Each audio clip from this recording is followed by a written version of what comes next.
Bueno, y como siempre hacemos paulatinamente, porque bueno, no necesariamente porque es comienzo de año, sino que lo hacemos también durante el año, tenemos la posibilidad de dialogar con Martín Lucero, secretario general de la seccional Rosario del Sindicato Argentino de Docentes Privados, SADOP. Y bueno, en este caso, antes que nada, muy buenas tardecitas, como dijeron un amigo mío, muy buenas noches. ¿Qué tal, Martín? ¿Cómo te va? Hola, ¿cómo andás? Che, gracias por llamar, siempre una alegría poder comunicarnos. No, y aparte, para ver cómo están los ambientes, ¿no? Porque hay de todo, charlas de todos lados, protocolos por acá, protocolos por allá. Bueno, comentanos un poco la educación en general, porque pienso que también lo público, aunque no es directamente lo tuyo, pero también está pisando sobre el mismo terreno. ¿Dónde estamos en estos momentos en lo que es los comienzos de clase, Martín? Bueno, mira, el primer gran punto va a ser el día 5 de febrero, que es el inicio de la paritaria docente, porque bueno, hay dos temas que son excluyentes, ¿no? El primero de ellos, obviamente, como todos los principios de año, es la discusión salarial, y este año la discusión de condiciones de trabajo, bueno, va a tener otros condimentos que tienen que ver con efectivamente ver cómo se va a llevar adelante la tarea educativa, qué parte va a ser presencial, qué parte va a ser virtual, cómo se va a aplicar en la escuela primaria, cómo se va a aplicar a la secundaria, cómo se aplicará a la ruralidad, cómo se aplicará a la escuela técnica, digamos. Tiene una serie de condimentos, digamos, que van a ser de alguna manera el eje central de este retorno a la presencialidad que, bueno, va a ser de alguna manera también un indicio, un inicio de esta normalidad que a la que nos estamos adaptando, ¿no? A ver, te pregunto, ¿eso va a correr un poco por cuenta de cada institución bajo un protocolo más generalizado de parte del Ministerio de Educación? Exactamente, está el protocolo del Consejo Federal de Educación, hay protocolos marco que ha presentado el sindicato y cada entidad, en el caso de la escuela privada, cada entidad tendría que presentar el suyo, ¿no?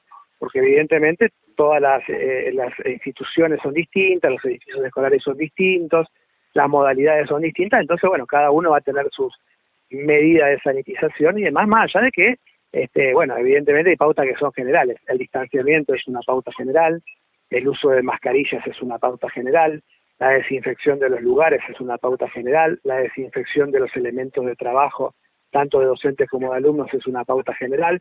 Digamos, dentro de ese contexto de pautas generales puede haber particularidades, ¿no? Por dónde se ingresa, por dónde se sale, cuántos alumnos entran por salón, cómo se trasladan dentro del colegio, cuáles son los momentos de refrigerio. Bueno, hay una serie de pautas que evidentemente van a corresponder a la situación concreta de cada establecimiento.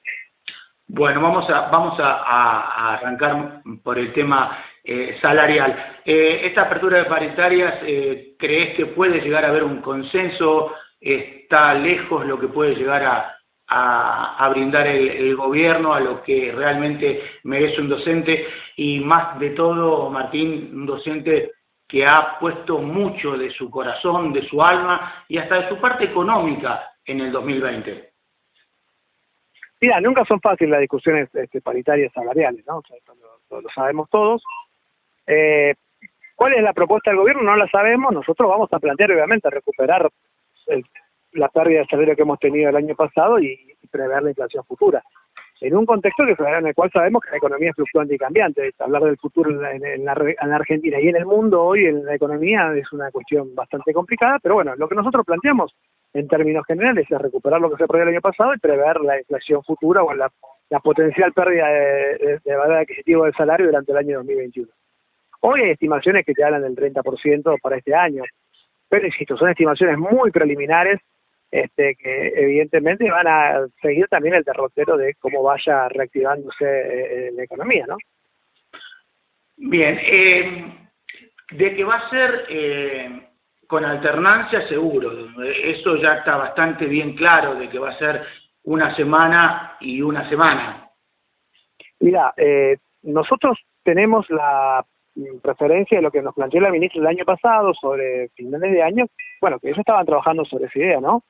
De alternar una semana y una semana, dividir los cursos por partes, digamos, en lo posible por mitades, y que, bueno, una semana haya presencialidad para un grupo, otra semana haya para el otro, y el grupo que no está presencial realice un acompañamiento virtual o a distancia, digamos, eso no está claro cuál va a ser la modalidad. Posiblemente los colegios tengan algún margen para establecer alguna particularidad en cada establecimiento, pero bueno, en principio una parte va a ser en el aula de manera presencial y otra parte va a ser la semana siguiente en los hogares. ¿Qué balance hizo SADOC? Me imagino que lo deben haber hecho, estoy seguro, por el laburo excelente que hacen ustedes sobre el 2020, de parte de los alumnos y de parte de los docentes. Mira, yo creo que fue un desafío para toda la comunidad educativa y nosotros tenemos que estar satisfechos con la tarea realizada, ¿no? Porque se hizo con las herramientas que se tenía, con las posibilidades que había a mano, se hizo de improviso, digamos, o sea, no estábamos preparados para este mecanismo y evidentemente la docencia recurrió a sus mejores artes y a sus mejores conocimientos para poder establecer las vinculaciones. Obviamente que no queda cerca de lo óptimo, porque lo óptimo requiere un montón de condicionantes que no dependen del docente, digamos, ¿no? Las herramientas, la formación, el equipamiento pedagógico para trabajar a la distancia.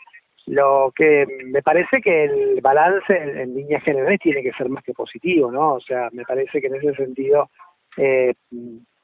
cada escuela con sus limitaciones y con su impronta logró establecer algún esquema de vinculación con su alumnado, lo cual no es una experiencia para ser descartada, digo. Me parece que cuando uno mira los sistemas educativos que mejor funcionan en el mundo, tienen una fuerte impronta de lo local, ¿no? De la experiencia cercana, de la experiencia del barrio, de la experiencia de la comunidad, de la experiencia de la localidad donde se va llevando adelante. Bueno, esta pandemia nos dio la oportunidad de tener ese esquema o ese diagnóstico un poco más afinado. Ojalá que el Estado lo tome como una política pública y también de alguna manera dote a las instituciones de herramientas que de alguna forma permitan democratizar el conocimiento, en el sentido de que no haya siempre una bajada estructurada desde algún escritorio, sino que también reconozca las realidades locales, ¿no? Bien, una de las últimas. Esto te lo hago en función a alguna consulta como medio que uno recibe a ver si sabe algo. ¿Cómo se considera el regreso ahora a las aulas para el docente de la licencia anual ordinaria? Porque tienen la obligación, por ejemplo, el que entró hace poco y tiene 7 u 8 días o 10 días nada más, de ingresar ya a la escuela como se hacía en un año normal, o el gobierno ha dispuesto, yo sé que sí, pero es para que quede claro, alguna otra forma de que hasta tal día no hay que reingresar, amén de cuánto tengas de licencia anual. Mira, el gobierno estableció que el receso es hasta el 17, o sea que en ese contexto, si uno fuera a la letra fría de la ley, debería producirse el 17 el regreso de todo el personal. Es posible, pero en el caso de la actividad privada, que algunos establecimientos, recurriendo a la ley de contrato de trabajo, hayan realizado notificaciones a su personal de cuándo tenían que ir volviendo en función de su antigüedad. Si eso se hizo de acuerdo a las previsiones legales, en principio cada uno debería tenerse la antigüedad que tenía.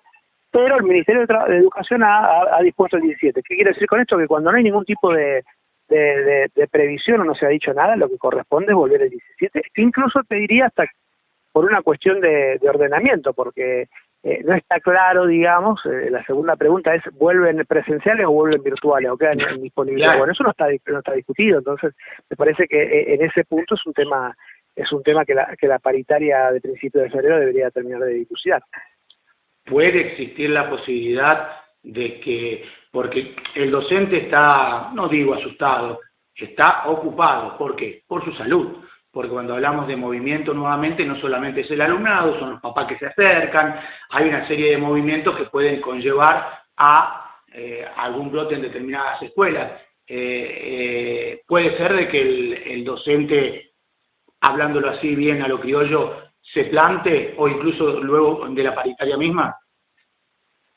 Mira, si los establecimientos educativos cumplen con las pautas sanitarias que establece el Estado, claro, el riesgo de contagio baja, ¿no? Entonces, si nosotros hacemos las cosas como corresponde, deberíamos ir perdiendo, si se quiere, el miedo a que los contagios se den, ¿no? O sea, si uno, insisto, respeta la distancia, tiene el material de sanitización, no se saca la mascarilla y demás, no hay problema. Ahora, si la conducta una vez que se dé el reinicio de las actividades es parecida a la que tienen los adolescentes en la isla, vamos a tener un problema. Claramente va a suceder eso. Entonces digo, me parece que depende mucho de esto, de la formación del hábito y demás, y después ir perdiendo. Y yo creo que como sociedad hemos ido avanzando en incorporar determinados hábitos, qué sé yo, digo, o sea, hoy en la ciudad de Rosario es bastante difícil encontrar a alguien caminando por la calle sin su barbijo, hay bastantes controles, por ahí, la localidad del interior yo he recorrido, por ahí el tema del barbijo es menos presente que por ahí acá, pero la realidad es que, bueno, en la escuela es el ámbito donde los hábitos se forman, y los hábitos se forman en el tiempo y se forman con la responsabilidad colectiva, o sea, no puede caer solamente en manos del docente. ¿Qué quiero decir con esto? Que en casa también hay que ayudar y hay que educar, ¿no? En esto, para que los chicos no estén encimados, así que enseñárselo en todo momento. Yo digo, no es tan difícil, porque vos recordás que hace algunos años fumar en un lugar público era común. Se fumaba en los bares, se fumaba en el colectivo, se fumaba en los aviones. Exacto. Y esa pauta se fue cambiando, digamos. Bueno, fue un cambio cultural importante. Estas pautas que nos ha impuesto el coronavirus seguramente son pautas de hábitos y culturales importantes que va a ir ir llevando el tiempo. Evidentemente, si las condiciones sanitarias no se cumplen y se pone en riesgo la salud de los trabajadores y la salud de los alumnos, vamos a tener que ir a algún esquema de cierre o algún esquema de profundización de las medidas de distanciamiento. En principio, todos los estudios que se vienen realizando a nivel internacional dicen claramente que si se respetan las pautas de mitigación, que es esto que yo te decía, las pautas de cuidado, el riesgo de contagio en los establecimientos educativos que han vuelto a la presencialidad en otros países del mundo es bajo. Ahora, si no se cumplen, no va a ser bajo, ¿eh? En todos lados te dicen tiene que cumplirse las pautas. Por eso a mí por ahí me llama la atención las declaraciones de algunos ministros, que es el caso de la ministra de la Ciudad de Buenos Aires, que dicen que vuelvan todos los chicos todos los días. No es la recomendación que están dando los organismos de salud más reconocidos del mundo, como la Organización Mundial de la Salud, o incluso en el caso de la ONG, la UNICEF, ¿no? Dicen siempre con cuidado y siempre respetando las pautas. Si las pautas se respetan, como en cualquier ámbito, es muy probable que las cosas anden bien. Sí, insisto, nosotros al segundo día vemos que están todos los chicos en el recreo, uno arriba del otro, es posible que haya focos, y cuando hay focos sabe que la escuela tiene que cerrar. Perfecto. Bueno, Martín, como siempre ha sido un gusto charlar con vos.